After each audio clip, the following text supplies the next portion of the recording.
नमस्कार। आप सभी का स्वागत है किस्से और कहानियों में। Tales from the heart.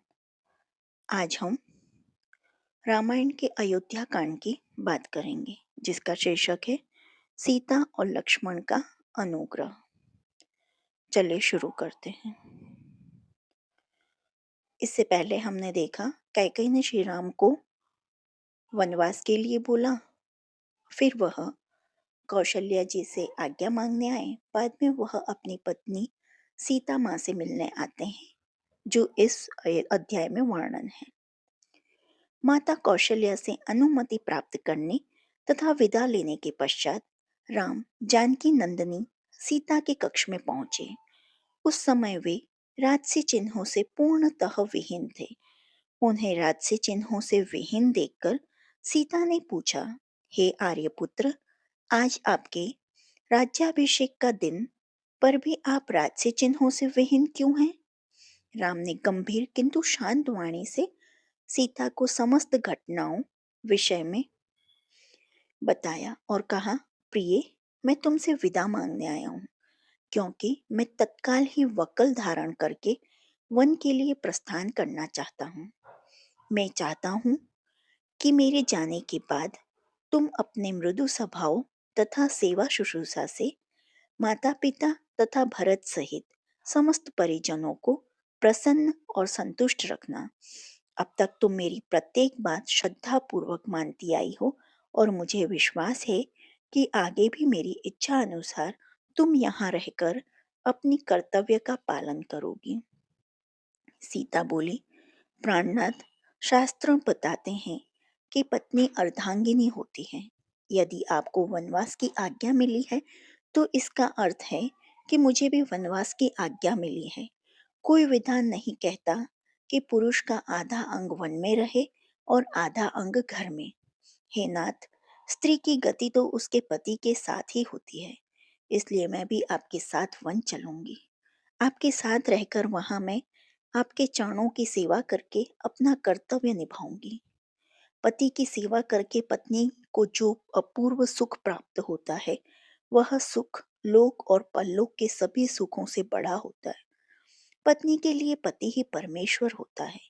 यदि आप कंद, फूल, मूल, फलादि से अपनी उदर पूर्ति करेंगे तो मैं भी अपनी क्षुधा वैसे ही शांत करूंगी। आपसे अलग होकर स्वर्ग का सुख वैभव भी मैं स्वीकार नहीं कर सकती। यदि आप मेरी इस विनय और प्रार्थना की उपेक्षा करके मुझे अयोध्या में छोड़ जाएंगे, आपके वन के लिए प्रस्थान करते ही मैं अपना प्राण त्याग दूंगी। यही मेरी प्रतिज्ञा है। राम को वन में होने वाले कष्टों को ध्यान था, इसलिए वे अपने साथ सीता को वन में नहीं ले जाना चाहते थे।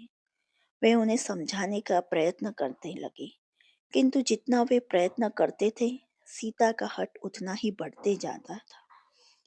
किसी भी प्रकार से समझाने बुझाने का प्रयास करने पर वे अनेक प्रकार के शास्त्र सम्मत तर्क करने लगती और उनके प्रयास को विफल करती जाती। जनक नंदिनी की इस दृढ़ता के समक्ष राम का प्रत्येक प्रयास असफल हो गया और अंत में उन्हें सीता को अपने साथ वन ले जाने की आज्ञा देने के लिए विवश होना पड़ा। सीता की तरह ही लक्ष्मण ने भी राम के साथ वन में जाने के लिए बहुत अनुग्रह किया।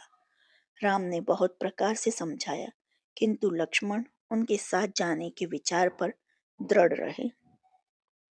परिणाम स्वरूप राम को लक्ष्मण की दृढ़ता, स्नेह तथा अनुग्रह के सामने भी झुकना पड़ा और लक्ष्मण को भी साथ जाने की अनुमति देनी ही पड़ी।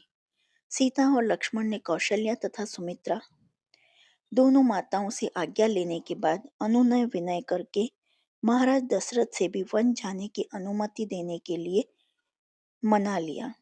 इतना करने के पश्चात लक्ष्मण शीघ्र आचार्य के पास पहुंचे और उनसे समस्त अस्त्र शस्त्रादि लेकर राम के पास उपस्थित हो गए। लक्ष्मण के आने पर राम ने कहा, हे सौमित्री, वन के लिए प्रस्थान करने के पूर्व में अपनी संपूर्ण संपत्ति ब्राह्मणों, दास दासियों तथा याचकों में वितरित करना चाहता हूँ। इसलिए तुम गुरु वशिष्ठ के ज्येष्ठ पुत्र को बुला लाओ। जो आपको ये अध्याय पसंद आया हो तो please like, share and subscribe करें और कमेंट बॉक्स में जय श्री राम लिखिए। आने वाली वीडियो को सुनने के लिए प्लीज़ प्रेस बेल आइकन। देखने के लिए धन्यवाद। जय हिंद, जय भारत।